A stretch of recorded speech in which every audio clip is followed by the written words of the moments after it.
Hai, jumpa lagi di Ruoceh, Ruang Oceh Umaruseno. Seperti biasa, aku selalu berharap agar kita semua diberikan kesehatan, tetap semangat, dan jangan lupa untuk selalu berbahagia, apapun keadaannya.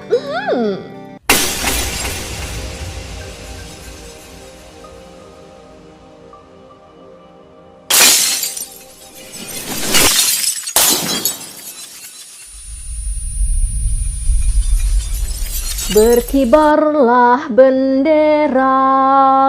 lambang suci gagah perwira, di seluruh pantai Indonesia kau tetap pujaan bangsa. Siapa berani menurunkan engkau, serentak rakyatmu membela. Sang merah putih yang perwira, berkibarlah selama-lamanya.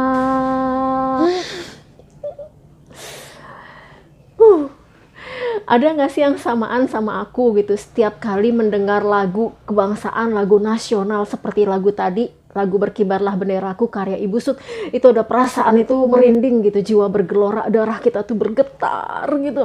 Rasanya emang bener deh, itu NKRI harga mati, itu emang bener gak bisa ditawar-tawar lagi. Dan jadi dulu itu ya, waktu aku jadi ingat nih, waktu upacara bendera saat SD dulu, itu kita kan selalu menyanyikan lagu Indonesia Raya ya, pada saat pengibaran bendera merah putih ya. Nah kalau zaman aku SD itu nggak cuma lagu Indonesia Raya aja yang kita nyanyikan, tapi setelah menyanyikan lagu Indonesia Raya, itu kita dirijennya itu ya memimpin kita gitu untuk menyanyikan lagu wajib nasional gitu.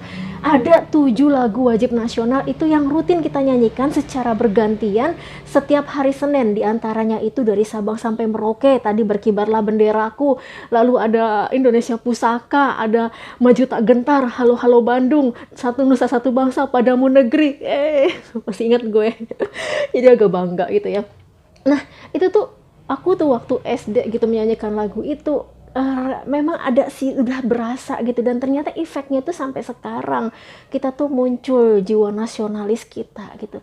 Tapi kalau sekarang ini aku kurang tahu juga ya, anak-anak SD zaman sekarang ini ya, apakah masih menyanyikan lagu nasional di samping lagu Indonesia Raya. Nah ini kalau ada emak-emak, bapak-bapak yang nonton video aku yang masih punya anak sekolah, please dong komentar di kolom komentar infonya gitu ya. Atau misalnya nih ada bocil cute ya, bocil gemes-gemes gitu ya, yang nonton video kakak ini, nah kalian boleh ikutan komen di bawah itu ya, apakah kalian masih menyanyikan lagu wajib nasional juga selain lagu Indonesia Raya. Bicara tentang pengibaran bendera merah putih ya, waktu masih sekolah dulu ya, ini aku tanya lagi nih, ada nggak ya yang seperti aku gitu ya, punya pemikiran kayak gini nih? Aduh, aku cerita nggak ya? Sebenarnya nih aib gue, aduh nggak ngerti deh, tapi yaudah deh, aku ceritain aja ya, aku ceritain. Jadi gini, waktu pengibaran bendera gitu, kita kan nyanyi lagu Indonesia Raya ya kan. Nah aku tuh pada saat menyanyikan lagu itu, aku tuh pernah berpikir gini, ini bendera kita kenapa ya gitu, warnanya kok merah sama putih gitu, kenapa sih warna bendera kita bukannya orange gitu atau hijau atau biru gitu, atau kayak gitulah gitu, kenapa merah dan kenapa putih ya. Nah terus ternyata nggak sampai situ aja lur, aku nih masih nggak halu gitu waktu itu. Jadi terusin nggak ya? Aduh ini bener-bener aib. Jadi dulu tuh aku sempet menghayal begini, apa iya ya dulu itu ya panitia kecil 9 BPUPKI ya, Badan Penyelidik Usaha-Usaha Persiapan Kemerdekaan Indonesia, Bung Hatta, lalu ada M. Yamin, ada Kiai Haji Wahid Hashim, ada Abi Kusno, ada Maramis, ada Agus Salim, Hara Muzakir, dan Ahmad Subarjo. Ini apa iya dulu mereka itu gambreng gitu, atau istilahnya home pimpa. Jadi aku tuh dulu berpikir gitu, jadi apa iya ya mereka tuh home pimpa gambreng gitu. Bung Karno menang gitu, Bung Karno merah ya, kalau Bung Hatta apa bro, Bung Hatta putih gitu. Pas home pimpa yang menang, wah Bung Karno merah keluar gitu, lalu yang menang putih, wah Bung Hatta gitu. Di video kali ini aku akan mengangkat tema tentang asal-usul warna bendera merah putih, kenapa merah dan kenapa putih. Dan ternyata sekarang aku baru tahu kalau bendera Indonesia merah dan putih itu adalah amanat dari baginda Rasul Muhammad Sallallahu Alaihi Wasallam. Uh, merinding loh aku. Merinding, merinding, merinding. Nah, jadi kalian please yang mau nonton, yang ingin tahu bagaimana bisa dan ada teori-teori lainnya, kalian simak video aku ini dari awal sampai akhir, jangan di skip-skip. Jadi kalian bisa melihatnya secara utuh, mendengarnya secara utuh, dan bisa menambah wawasan kita semua juga ya. Dan sebelum kita mulai juga pembahasannya, bantu channel aku agar dapat melesat ya dengan cara mensubscribe, mengklik tombol subscribe, lalu dibunyikan loncengnya agar setiap kali aku mengupload video baru kalian selalu mendapatkan notifikasinya. Juga jangan lupa untuk like dan tinggalkan komentar. Oke, nggak banyak lama-lama lagi, langsung saja markilai, mari kita mulai.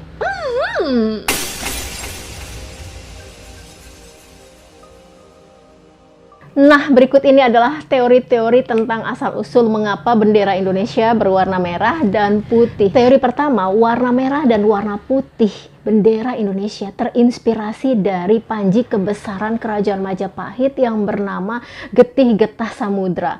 Nah, getih itu dalam bahasa Jawa artinya darah. Darah itu berwarna merah, dan getah itu ya getah berwarna putih ya. Bentuk dari bendera atau panji kebesaran Majapahit seperti bendera pada umumnya, yaitu berbentuk kotak atau persegi ya. Coraknya itu ada garis horizontal, ada 9 garis horizontal warna merah dan warna putih berselang-seling, di mana jumlah warna merahnya ada 5 garis dan warna putihnya ada 4 garis gitu. Dan diawali dengan garis merah, diakhiri dengan garis merah. Itu menandakan bahwa wilayah Nusantara dalam Sumpah Amukti Palapa Patih Gajah Mada. Jadi kerajaan Majapahit pada masa itu adalah kerajaan yang sangat berjaya. Kekuasaan itu meliputi hampir 2/3 dunia. Dan selain Getih Getah Samudra itu, Majapahit mempunyai pasukan elit yang bernama Bayangkara Prajurit Gula Kelapa.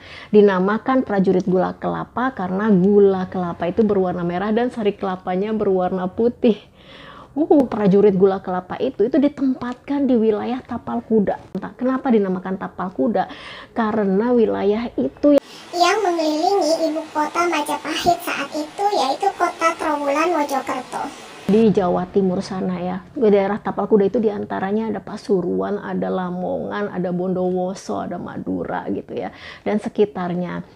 Nah, itulah teori pertama yang mengatakan bahwa bendera merah putih terinspirasi dari panji kebesaran Kerajaan Majapahit. Menurut aku masih masuk di akal sih, karena sangat wajar gitu kalau seandainya bendera merah putih terinspirasi dari Kerajaan Majapahit, karena Majapahit pernah berjaya cuy di dunia ini, di dunia bukan hanya di Nusantara. Lalu teori kedua nih, warna merah putih juga digunakan sebagai panji kebesaran dari kerajaan-kerajaan Nusantara. Seperti Jayakatwang, Bupati Gelang-Gelang saat menyerang Singosari yang saat itu dipimpin rajanya itu adalah Kertanegara tahun 1292. Pasukan ya prajuritnya Jayakatwang itu semuanya membawa panji yang berwarna merah dan putih. Hal itu tertulis dalam kitab Pararaton. Jadi bisa dikatakan ya, si Raja Jayakatwang dari Kediri ini adalah yang mengibarkan panji merah putih pertama kali di Indonesia ini. Lalu pada abad ke-14, bendera merah putih juga dikibarkan di Minangkabau pada masa kekuasaan Raja Aditya Warman. Dan pada tahun 1613 sampai 1645, Sultan Agung juga menggunakan bendera warna merah putih untuk melawan penjajah Belanda. Jadi bendera itu untuk menyemangati para prajuritnya dari Kerajaan Mataram untuk memerangi melawan penjajah Belanda. Dan pada tahun 1825 sampai 1830, Pangeran Diponegoro juga menggunakan bendera warna merah putih untuk memerangi Belanda. Dan juga ada Sisingamangaraja dari Tapanuli juga menggunakan bendera warna merah putih dalam memerangi kolonial Belanda. Dan di zaman Kerajaan Bugis Bone, Sulawesi Selatan, warna merah putih itu adalah simbol kekuatan kebesaran dari Kerajaan Bugis yang dinamakan Waromporang. Wah, ini seru banget. Jadi ini saling mendukung ya, saling menguatkan. Itu artinya merah putih itu adalah digunakan oleh orang-orang besar, raja-raja di Nusantara ini. Berarti makna merah putih ini tidak sembarangan, ada makna tersendiri di balik merah dan putih itu. Ada spirit, ada harapan, ada kekuatan di warna merah putih itu.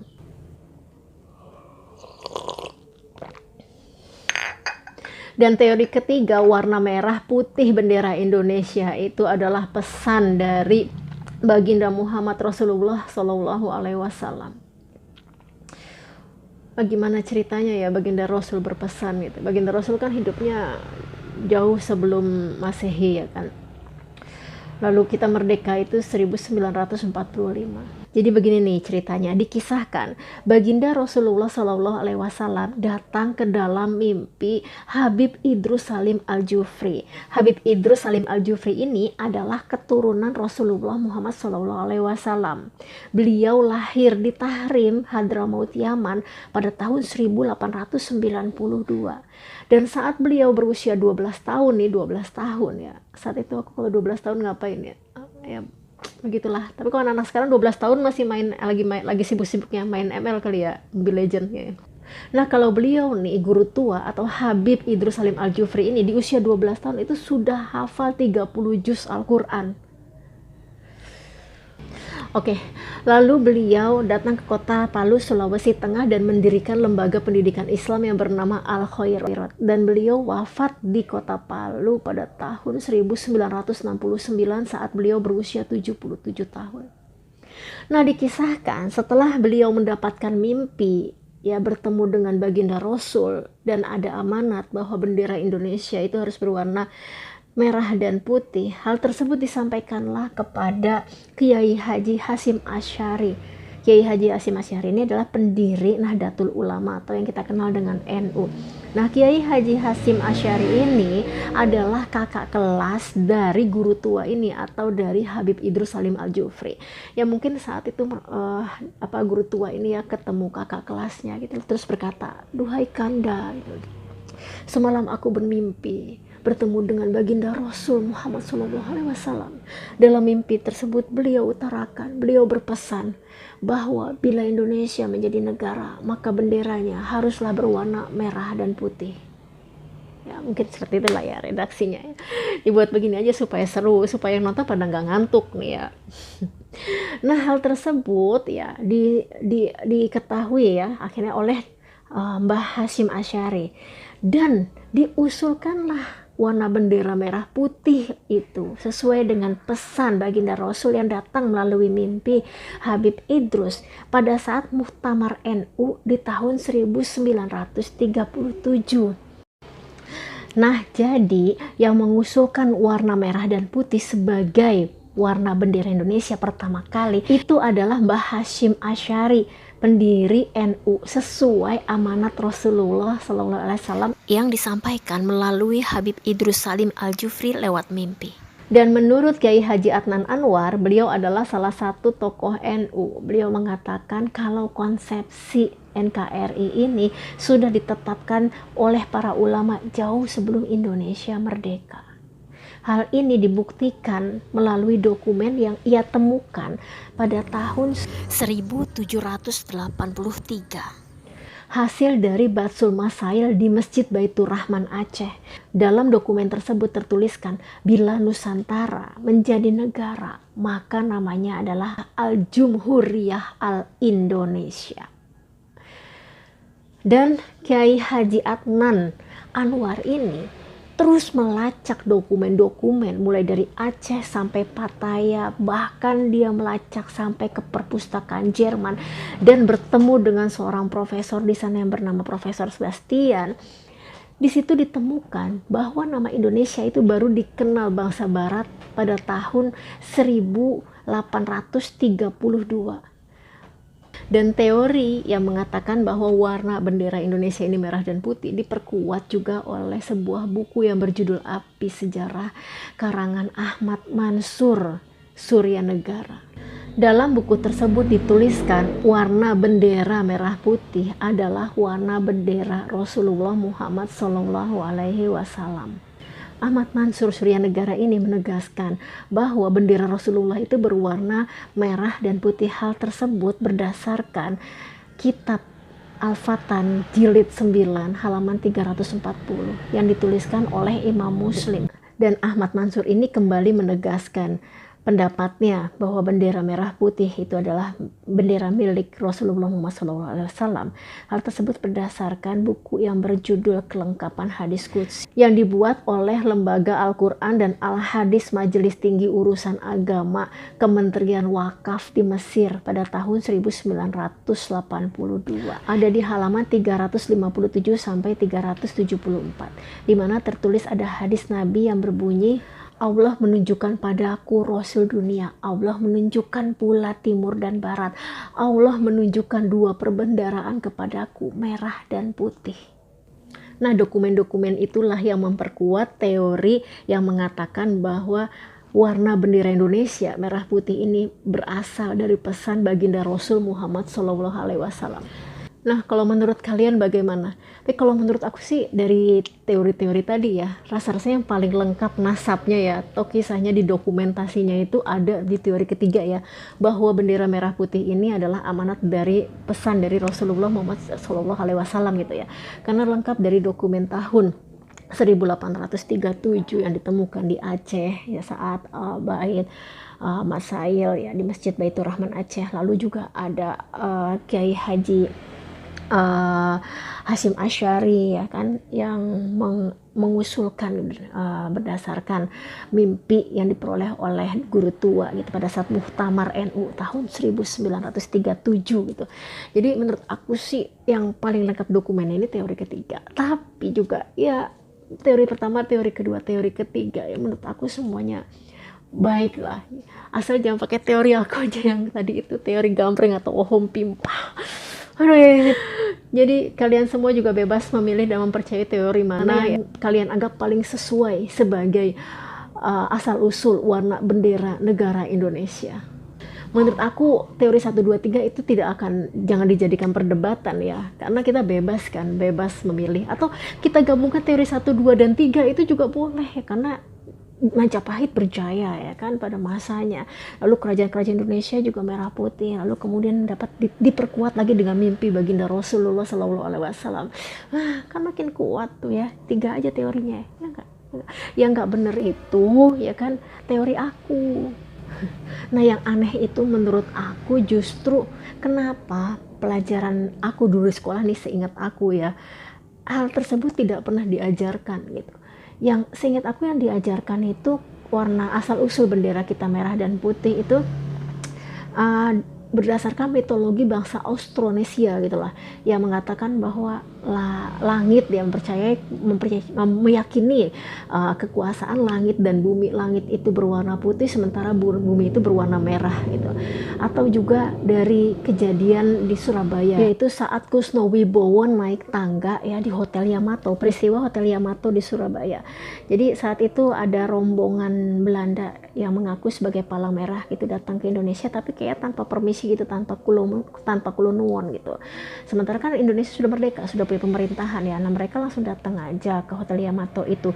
Dan hari itu, tanggal 19 September itu ada seorang Indo Belanda namanya Plukman. Dia itu mengibarkan bendera merah putih biru. Nah itu kan bendera Belanda di tiang Hotel Yamato. Nah serempak pemuda-pemuda Surabaya, arek-arek Surabaya itu langsung datang ke hotel itu tanpa disuruh dan tanpa dikomandoi. Kusnowibowo naik ke atas tangga, lalu kemudian dirobek warna birunya dan kemudian dibuang warna birunya, tinggal warna merah putihnya yang berkibar di atas tiang putih. Dan arek-arek Surabaya semuanya bersorak-sorai, bertepuk tangan. Keren banget ya pemuda-pemuda zaman dulu. Nah itu sih dulu yang aku dapat gitu waktu sekolah gitu. Nah kenapa kembali lagi kenapa teori-teori yang tadi aku utarakan itu, yang kita bahas tadi itu 1, 2, dan 3 hampir tidak pernah diajari gitu dalam kurikulum sekolah. Atau aku yang lupa kali ya, atau kalian yang masih ingat, kalian bisa dong please tolong komentar gitu. Pernah nggak sih kita diajarin gitu ya kurikulum sekolah kita dulu tentang asal usul warna bendera Indonesia, selain kisah di Hotel Yamato oleh Kusno Wibowo tadi, atau mitologi Austronesia tadi. Please komen di bawah ya. Oke guys, sampai sini dulu ya video receh hari ini.